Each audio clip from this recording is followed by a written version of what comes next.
अस्सलाम वालेकुम फ्रेंड्स, कैसे हैं आप सब। उम्मीद करती हूँ कि आप सब खैर खैरियत से होंगे। हम लोगों ने देखा था कि वाइटल साइन में हमने पल्स पढ़ी थी, रेस्पिरेशन पढ़ी थी। आज हम पढ़ रहे हैं बीपी। बीपी बहुत इम्पोर्टेंट है वाइटल साइन में। बीपी क्या चीज़ है जी? ब्लड प्रेशर खून की गर्दिश में दबाव के बारे में बताता है। अगर बहुत ज़्यादा खून बह जाए तो इसमें कमी आ जाती है। कमज़ोर पल्स ब्लड प्रेशर में कमी की अलामत है। ब्लड प्रेशर कम होना या बढ़ना या कम होना बहुत ही खतरनाक साबित हो सकता है। उसके बाद हमारे पास है टेम्परेचर यानी दर्जा हरारत। जिस्म की गर्माइश टेम्परेचर के बारे में बताती है। जिस्म का अमूमी दर्जा हरारत 37 डिग्री सेंटीग्रेड या 98 फ़ारेनहाइट होता है। अगर हरारत कम हो यानी जिस्म ठंडा पड़ जाए तो इसका मतलब है कि मरीज सदमे शौक की कैफियत में है। अगर किसी हिस्से की खून की गर्दिश मुतासर हो तो वह हिस्सा भी ठंडा महसूस होगा। ज़्यादा गर्म या ठंडा जिस्म दोनों खतरनाक साबित हो सकते हैं। आगे हमने बहुत इम्पोर्टेंट एक फार्मूला पढ़ना है जो है ज़िंदगी बचाने के इक़दामात। ज़िंदगी बचाने के इक़दामात का जो फार्मूला है वो है DRABCD। ये हर बंदे को याद रखना चाहिए कि DRABCD क्या होता है। जब भी आपने किसी की फर्स्ट एड देनी है, ज़िंदगी बचानी है, जो आपने DRABCD करके शुरू हो जाना है। अब जो है डी क्या होता है? डी जो है वो है जी डेंजर। डेंजर मीन खतरा।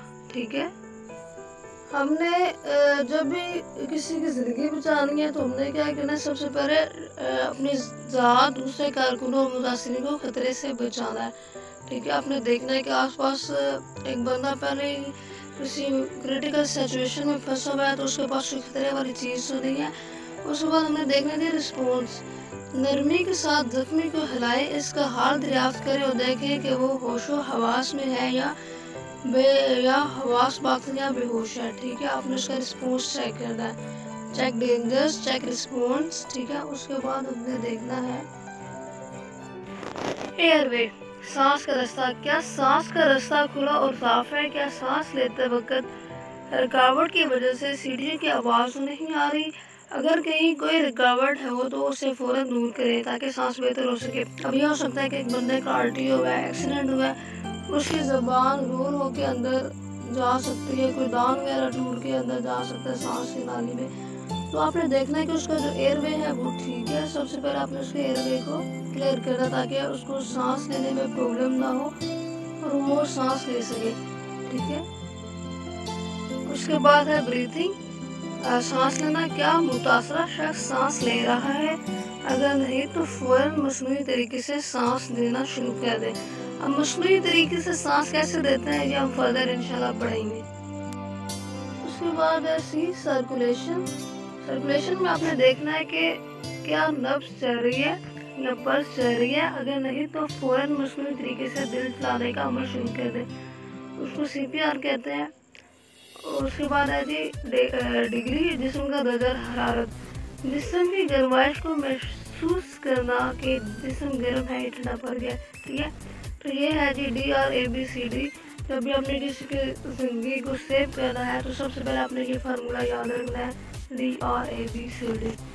इसी के साथ मैं आपसे इजाज़त चाहूँगी। उम्मीद है आपको आज का सारा DRABCD के बारे में पता चल गया होगा।